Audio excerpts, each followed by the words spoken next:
Hello, my flower friends. It is another frosty day here in southeastern Virginia, and I couldn't wait to come on for two reasons tonight. First off, friends, look what we have once again. We have back, actually, it's a revised model of our Tabletop Grow Light that actually will host 400 little soil blocks. And I think it's probably, I should have measured it. I think it's 18 by 26. It's like here on a kitchen counter. That is 400 little seedlings that could actually be grown up here. And we'll talk more about that in just a minute. And y'all, that anybody that's been running with me for a while know that we've been struggling to get a bigger grow light back in available for people that want to grow more than just a couple hundred seedlings. And this one holds 400, and I can't wait to tell you about it. But I got a really interesting question that I thought, I bet there's other people that are wondering about this. Hey, Tina. And it is, what's all the fuss about cool flowers? I mean, it's like, why would you even go through all this with fall planting and having to protect and worry and be concerned and try to make your cool season hardy annuals actually survive? Why not just wait and plant them later, like very early spring or even later? And I thought that was a really great question for anybody that has never experienced planting cool season hardy annuals during what we call the cool flower concept planting windows. Those are the two main windows are to plant in the fall for those cool season hardy annuals that survive your winters, and then those that don't, or you can plant again in very early spring, which is 6 to 8 weeks before your last frost. And friends, I want to tell you why we go to all this trouble. And it's because when you plant during those periods, those plants become so well established that they are so much more abundant. I mean, they grow twice as tall, literally. They produce so many more stems. They are more disease and pest resistant because it's all because they're so well established, right? So when, like for the fall planted stuff, which is the lion's share of when I plant, I'm in zone 8A. And when I plant them in the fall, 6 to 8 weeks before frost, they spend that 6 to 8 week runway before frost, laying down roots and getting settled in. Then winter comes and they go dormant and they just sit out there and wait until their weather comes back around, which is like early spring, right? But instead of in early spring, like what many people do, plant then, our plants are already geared up, settled in, and ready to hit the ground to work. And so they bloom earlier, typically. They also tend to bloom longer because they, again, are so well established. And the same thing happens when you use the very early spring planting window.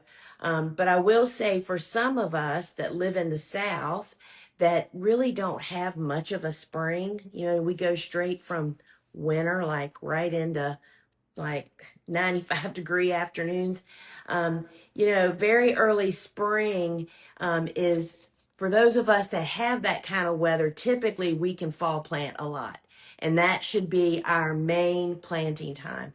Very early spring for us is not quite as helpful as it is for people that live more in the northern areas where they might not be able to fall plant. Because what happens is if you plant in very early spring, which is 6 to 8 weeks, transplant 6 to 8 weeks before your last spring frost. That means I'm literally going to be, it is February 1st. I'm going to be doing my very early spring planting mid-February, 2 weeks from now. Bed's already made. It's been made since last October, out there ready and waiting for me, right? So we're going to plant those.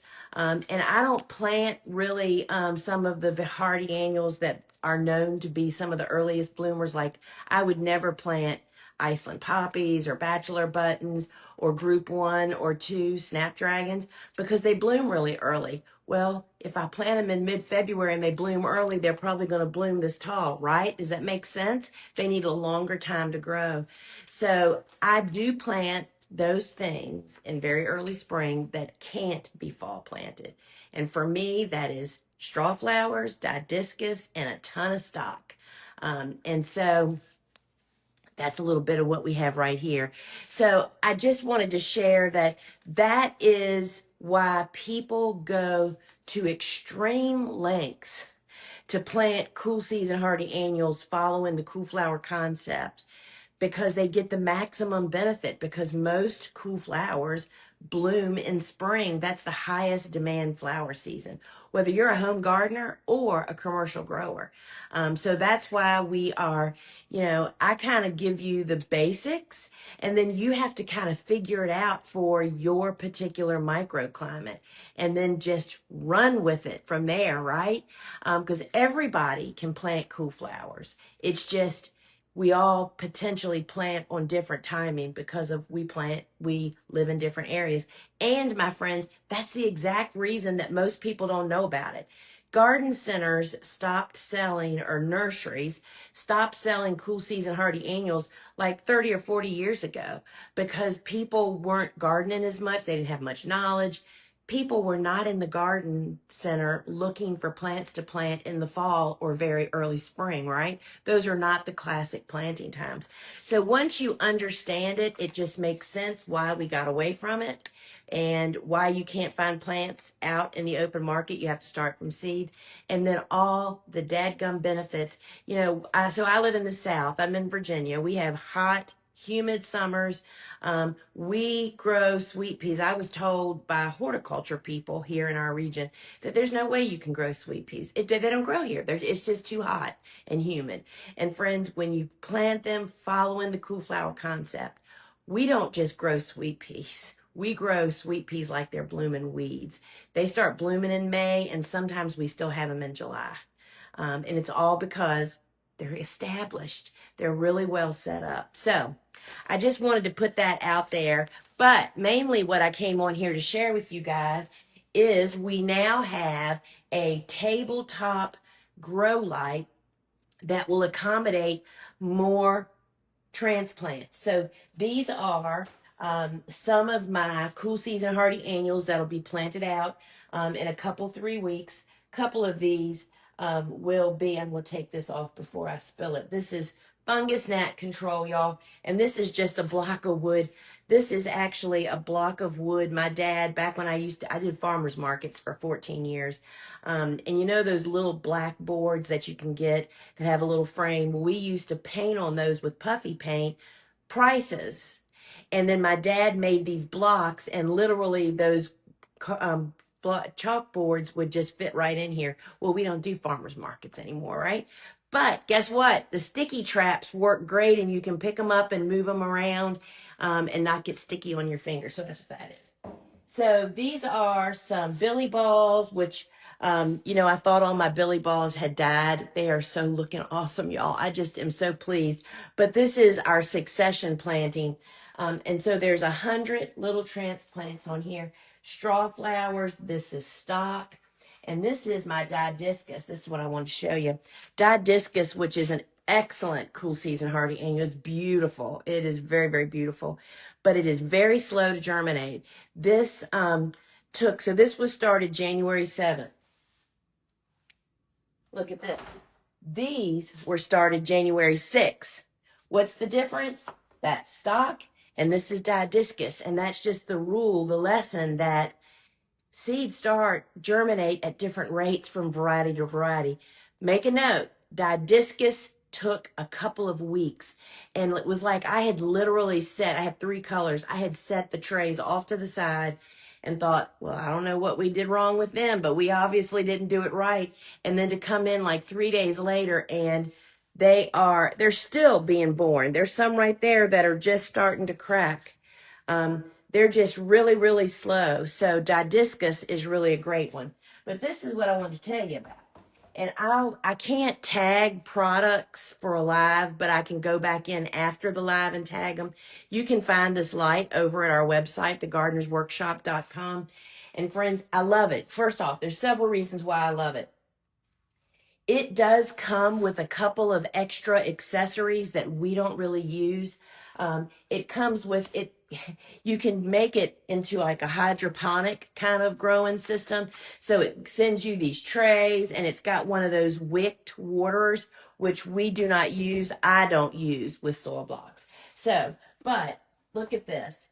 It's the perfect tabletop for our green extra large trays to fit on. And so what do I love about it? I love that it's got a T5 light bulb in it. And I love T5s because they get warm. If you put your hand up underneath here, you can feel just not hot, but it's warm. And I feel like that benefits our transplants. I'm actually, when we're done with this, I'm going to lower the light. That's the other thing I absolutely love. It's got screw levers on the side. You just unscrew it and you can adjust the height of the light. Because it's warm, I'm actually going to bring the eucalyptus out here. You know, eucalyptus is a warm season tender annual. It doesn't want to be in that grow room with all my cool flowers that are at a lower, I mean, that room's kind of not hot, but it is not as, it's cool to warm. Eucalyptus wants warm to hot, right? So I love this light because it has a T5 light bulb. That's my only, well, I have couple of issues with LEDs, but the main thing is that they're cold. They don't generate any warmth. And your seedlings most often benefit from that. And I feel like that's part of what my seedlings get, that sometimes other people's are using different kinds of lights. But I feel like that really makes a big difference. So it's an adjustable light. It is wide enough footprint that you can, I mean, in fact, I bet I could, you might even, if you could cheat away, you might be able to even put another layer of 20 more blocks here, because there is plenty of light. You know, the higher you lift the light, the broader the footprint is for the light. But this is a perfect home setup because it doesn't take up much space. You literally could put this on top of your clothes dryer, in a pantry, or on a kitchen countertop if you have extra space. And so I love it. It's adjustable, has the T5 light. It'll host 400 of the small soil blocks. Each one of these trays has 100 little plants coming along on it. And so I also have it plugged into our timer. Back here, I don't want to unplug it. The timer turns this light on at 6 a.m. in the morning and turns it off at 10 p.m. 16 hours of light a day is the secret. That's what, you know, so this stock, if it had been not under a grow light, let's just say if somebody had it on a sun porch or somewhere where they were relying on natural light, these plants would be twice as tall. They'd be yellowish and they'd be kind of wiry because they're stretching and looking for more light. They need intense light for 16 hours a day to stay short, right? You know, and now after teaching seed starting for over 25 years, there's a lot of simple steps that people just aren't aware of. But the two most resisted step that people tend to skip until they experience it by learning from somebody or visiting a friend is the seedling heat mat, how that makes it. That's why you see has such great germination on my trays, because of a seedling heat mat. It warms the soil wakes the seeds up and says sprout, and then using a grow light. So these guys will grow here under grow light until we bump them outside to harden them off. And we're still in the low teens, so that's not going to be happening in the next day or so for sure, right? So I will tag this, but you can find it over at thegardenersworkshop.com. And I have been waiting and waiting and waiting for this light to get in stock. so I could come on here, because being able to grow 400 small blocks on here, and you could also do a combination of the smaller trays on here, right? Um, and I would recommend just using these green trays, flipping them over to give you the most width. And it just does it's just so compact and supports so many seedlings. We also grew earlier in the fall when I got this to test it. I actually grew lettuce underneath this light for us to eat, and we harvested it right from the tray, y'all. There's so much fun stuff you can do, right? But I wanted to share that we now have a tabletop light that can support 400 small blocks until they go outside, and in a small compact area. What does it say the footprint is? It's 24 inches. Sometimes, that's not even. Anyway, I think it's 18 inches because this countertop is 24 inches wide. And it's just very liberating to be able to start and support a lot of different seedlings, y'all. It's just so much fun, right? I don't know if anybody has bought plants lately, but what you invest in getting started with soil blocking, getting the soil blocking tools, getting soil, getting trays, and getting a heat mat and a grow light, I can promise you, if you go to nurseries or to wherever and buy plants, one season's of plants cost more than what it does for a setup that'll last you for a lifetime, honestly. So friends, I will tag this light, and there's actually a junior size to this also, that holds, so this will hold 400, this will support 400 seedlings. The other one, I believe, holds 160. It's a little bit shorter and a little bit narrower. But it's the basic same style. And so I'll tag both of those, but this is the larger of the two. It's called the garden, because literally this will hold a garden, 400 plants. That's a lot of darn plants, right? All right, my friends, good to see everybody. I hope y'all are staying warm.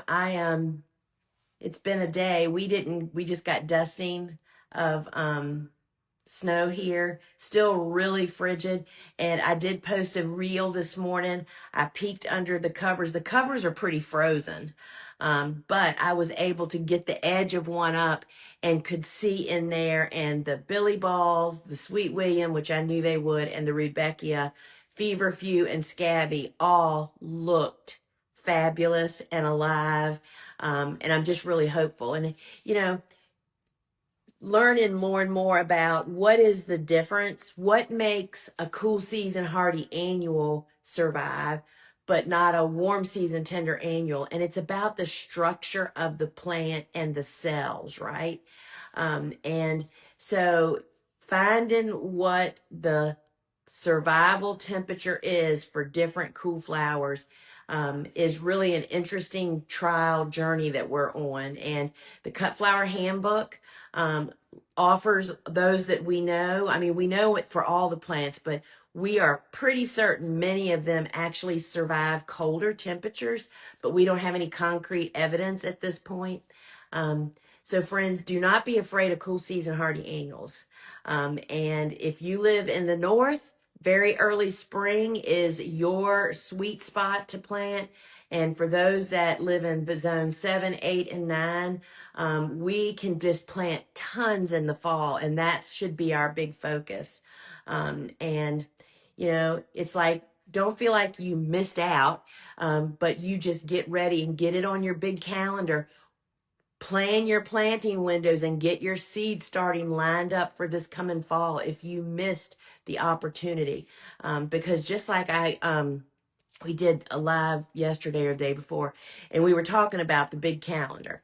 And, that's the big calendar journal that includes my seed starting and planting guide. Has 9 different planting windows. You plug in your frost dates and you figure out a custom schedule for your garden, right? Well, somebody that lives up north said, I just need to be confirmed. My first frost date is like mid-September. So that means I should be planting 6 to 8 weeks before that date. And then I have to back up because I have to start the seeds. So that means I'm supposed to be starting seeds for those cool season hardy annuals in June. And this is why we all miss our time, y'all. It's awkward planting times. So I will also tag the big calendar journal here, which is so much more than a calendar, y'all. It is a guide. It just read the reviews coming in. It just came out. We just launched this several weeks ago, and you will not be disappointed. It'll clear the fog. So my friends, I'm going to jump off of here. And so the light is here, and I can't wait for you guys to get your hands on it. It's just super convenient, very compact, but yet it supports 400 small soil blocks until they go outside to be hardened off. All right, my friends, until we meet again, ciao.